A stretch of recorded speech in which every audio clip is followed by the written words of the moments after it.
Dear students, let us start the discussion on today's newspaper, that is 03rd March 2016. The first article is related to the solar panels dispute. According to India's national solar program, it has to produce around 1 lakh megawatts of solar energy by 2022.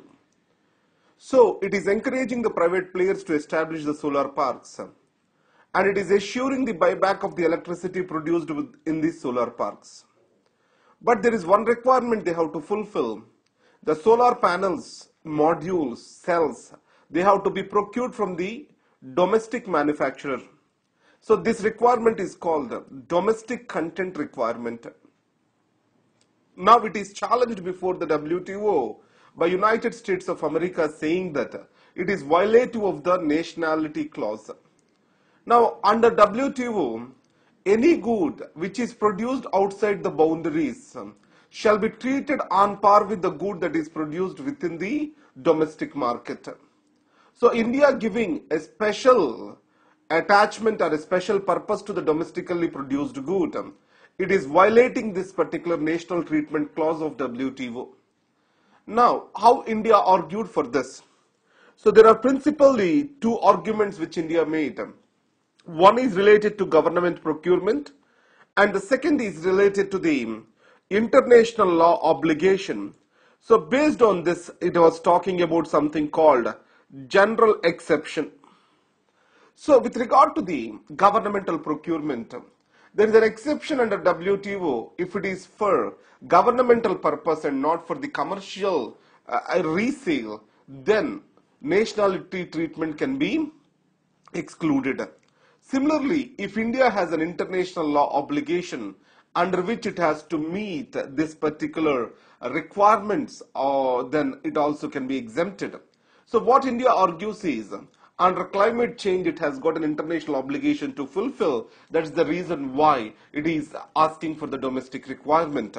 So in this case, what the WTO recent judgment said is this.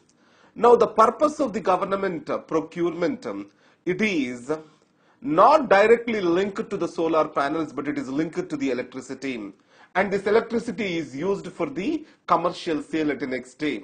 So in this case, the first argument is not valid.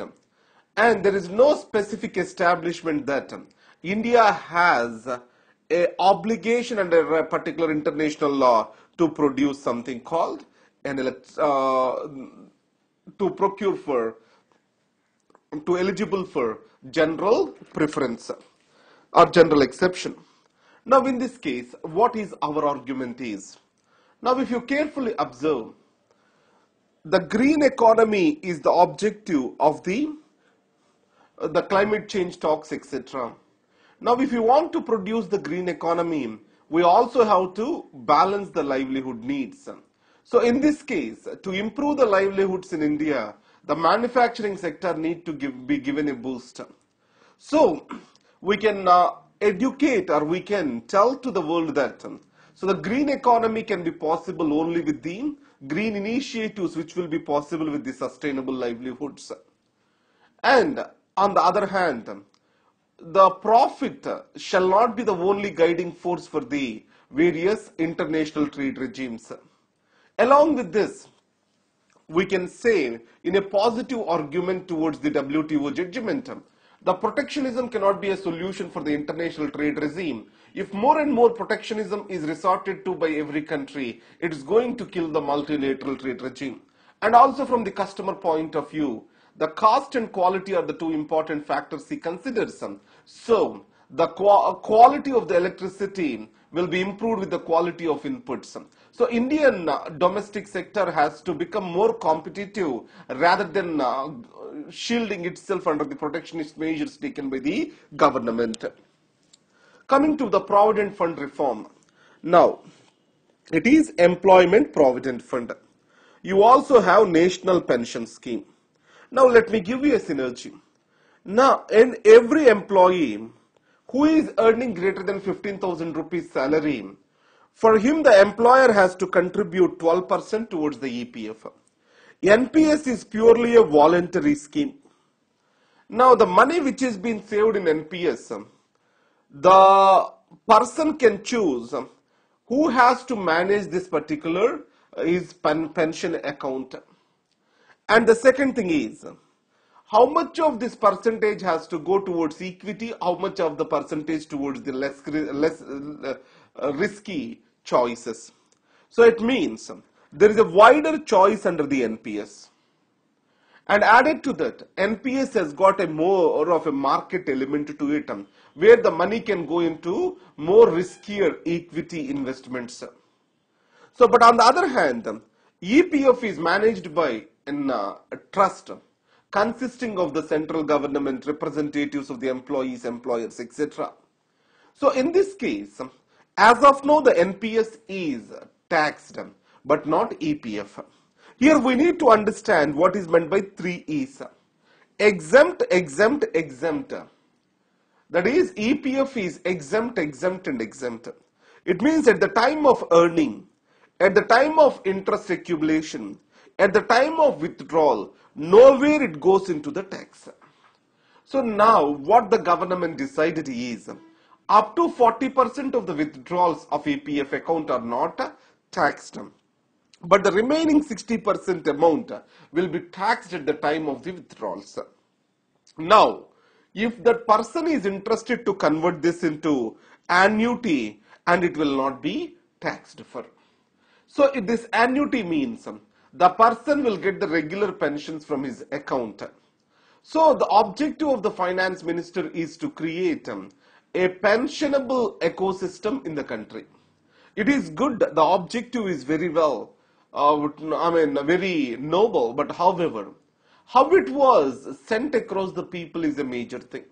Now it appeared that the government is more favoring for the market-based NPS system over the EPF. But if carefully observed, the government is bringing a level playing field between various kinds of the funds and pension schemes. What is the objective of the government? Now an employee shall not choose a particular fund because he is getting a tax advantage out of it. He has to purely consider the merit of the fund, and based on that he has to choose his right chance of investment based on the returns. Now coming to the suicide in India. Now you know that NCRB, National Crime Records Bureau, it shows India is the country which has got the highest number of suicides among the people in the adolescent age. We all know that adolescent age, it is a time where the dramatic changes of one's own self-image, aspirations, they are all going to change. So in these circumstances, the suicide is very high among the students. So the arguments for the suicides are generally increased stress of education or failure in the romantic life. So one or the other. But how India as a nation reacting to the suicide? Across the world it is proven that proper preventive mechanisms are taken care of, then suicides can be reduced. So counseling, availability of timely counseling, providing for the de-stress mechanisms, and all these things can help in reduction in the suicide. But in India, the stigma associated with the mental health care did not give a due attention to the cause of the suicide and redressal of the suicide as a medical problem. So the author suggests that we have to create an ecosystem where suicide is more considered as a disease pattern and has to be treated. And underlying causes of the suicide need to be properly addressed. But in India, unlike this, the debate is more on to fix the responsibility for a suicide rather than to prevent the suicide. And the electronic media debates are a typical examples for this. Now let's get into another article that is about Rajiv Gandhi convicts, or in the Rajiv Gandhi assassination case, the 7 convicts, they are in the jail. Now the Tamil Nadu government wants to play to the public by releasing them. Now in this context, it has made an attempt previously where it has given 3 days of deadline for the center to make a decision on the release of these convicts. Now, according to the CRPC section 435, CRPC 435, a person, if he has to be released and if he is prosecuted by the CBI, then the center will have the primacy over the states. So the states need to consult with the center on these matters. So the Supreme Court has established this now when on December 2nd, 2015, when the center has challenged the matter before the Supreme Court. So now again a fresh attempt is made by the Tamil Nadu government to tell them or to release them out of the prisons, saying that already they have went through the 24 years of imprisonment. Now super rich wants the tax reviews. Now the corporate dividends are going to be taxed at greater than 10% if the tax dividends are above the 10 lakh rupees. So now the corporates, they argue for this in this way. Now their dividends are taxed at three levels. It is a triple taxation now. The first is at the profits, at the dividend distribution level. The third one is about the particular existing tax on earnings greater than 10 lakhs as dividend. So one way we can say this is not going to affect all the people who are earning the dividend, but the people who are maximizing the dividend benefits. So it's more a progressive taxation over here.